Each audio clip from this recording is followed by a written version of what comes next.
오늘의 뉴스 부분에서 우리는 다음과 같은 주목할 만한 정보를 제공할 것입니다. 미국 대법원은 콜로라도 주 예비선거에서 도널드 트럼프 전 대통령의 배제를 결정하지 않았습니다. 우크라이나의 무인 항공기가 1000km 이상을 비행하여 러시아 상트페테르부르크에 있는 한 석유 저장소를 공격했습니다. 미국의 에이브럼스 탱크는 전장에서 효과적이지 않다고 러시아에 평가되었습니다. 이제 우리는 각 뉴스의 세부 사항으로 들어갈 것입니다. 로이터 통신에 따르면 3월 4일에 미국 대법원의 판사들은 2023년 12월 19일 콜로라도 대법원의 이전 판결을 뒤집기로 만장일치로 결정했습니다. 콜로라도 대법원의 초기 결정은 도널드 트럼프 전 대통령이 미국 헌법 제14조 개정안의 제14항에 따라 자본폭동에 참여한 후 대통령 선거에 출마할 자격이 없다고 판단했습니다. 콜로라도 법원이 인용한 조항은 미국 헌법을 지지하고 보호하겠다고 서약한 후 반란이나 폭동에 참여한 개인이 정부 직위를 맡는 것을 금지합니다. 그러나 이 조항은 대통령 후보의 출마를 금지하기 위해 사용된 적이 없습니다. 2월 토론에서 미국 대법원의 대부분 판사들은 콜로라도 법원이 트럼프 전 대통령을 투표용지에서 제외할 권한에 대해 의심을 표현했습니다. 그들은 만약 각 주가 폭동에 참여한 후보를 자체적으로 제외할 수 있다면 당파적인 보복 행위로 인한 혼란이 발생할 것을 우려했습니다. 미국 대법원은 주가주 수준의 공직자나 그 지위를 추구하는 사람들을 제외할 수 있다고 확인했지만 헌법에 따라 이를 연방 직위에 적용할 권한은 없다고 밝혔습니다. 미국 대법원의 판사들은 미국 의회만이 헌법 제14조 제3항을 연방관리와 후보자에게 적용할 권한이 있다고 강조했습니다. 2023년 12월 콜로라도 법원은 도널드 트럼프 전 대통령이 미국 헌법 제14조 제3항에 근거하여 대통령직을 수행할 자격이 없다고 주장했습니다. 이 조항은 미국 헌법을 지지하고 보호하겠다고 서약한 후 반란이나 폭동에 참여한 사람이 정부 직위를 맡는 것을 금지합니다. 콜로라도 법원은 트럼프 전 대통령이 2021년 1월 6일에 발생한 폭동을 선동했다고 주장했습니다. 이 대법원의 판결은 트럼프 전 대통령에게 백악관으로의 복귀를 위한 큰 승리로 여겨집니다.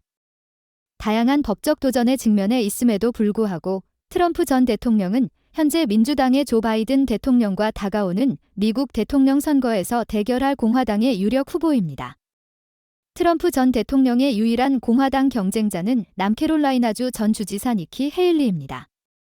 우크라이나의 무인 항공기 UAV 생산 능력은 2023년에 3배로 증가했으며 올해 추가 생산 증대를 계획하고 있다고 우크라이나 전략산업부 장관 알렉산더 투르치노프가 밝혔습니다.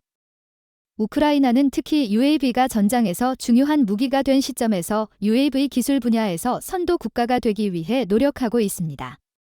2월에는 우크라이나 대통령 볼로디미르 젤렌스키가 우크라이나 군대 내에 무인 항공기 부대를 설립할 것을 지시했습니다. 투르치노프 장관은 국내 UAV 생산의 중요성을 강조하며 올해 우크라이나가 100만 대 이상의 첫 번째 시점 뷰, FPV, UAV, 중거리 자폭 UAV 10대, 그리고 1000km 이상 거리의 목표물을 공격할 수 있는 장거리 UAV 최소 1000대를 생산할 능력이 있다고 언급했습니다. 이러한 발전은 전장에서의 전황을 바꿀 요소가 될 것이며 새로운 UAV 부대와 방어 시스템은 우크라이나에 긍정적인 결과를 가져다 줄 것입니다. 우크라이나는 러시아의 목표물을 공격하기 위해 UAV를 적극적으로 사용해왔으며 자국의 UAV가 55억 달러 이상의 러시아 장비를 파괴하거나 손상시켰다고 주장합니다. 이는 1000대 이상의 탱크, 1600대의 장갑 차량, 그리고 거의 900문의 포를 포함합니다. 서방 동맹국들이 우크라이나에 즉시 현대적인 방공 시스템을 제공하지 못함에 따라 키예프는 서방의 미사일과 소련 시대의 발사대를 결합한 혼합 방공 시스템 프랑켄을 보완하는 방안을 모색했으며 이는 전장에서 효과를 발휘했습니다. 투르치노프는 우크라이나가 방위 기술을 개발할 수 있는 여러 능력을 보유하고 있으며 전장에서 실시간으로 프로토타입을 적극적으로 시험하고 있다고 말했습니다. 우크라이나에서의 충돌은 UAV의 중요성을 부각시켰으며 영국 정부는 다가오는 기간 동안 UAV에 45억 파운드를 투자할 것이라고 선언했습니다.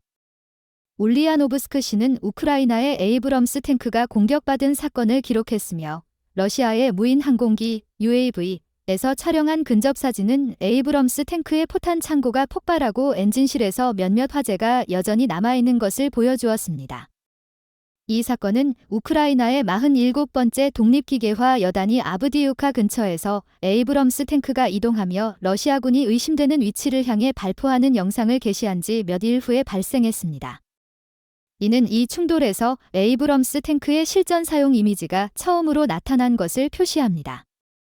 미국은 총 31대의 에이브럼스 M1A1 4버전 탱크를 우크라이나에 이전했으며 이는 하나의 기갑대대를 완전히 장비할 수 있는 분량입니다.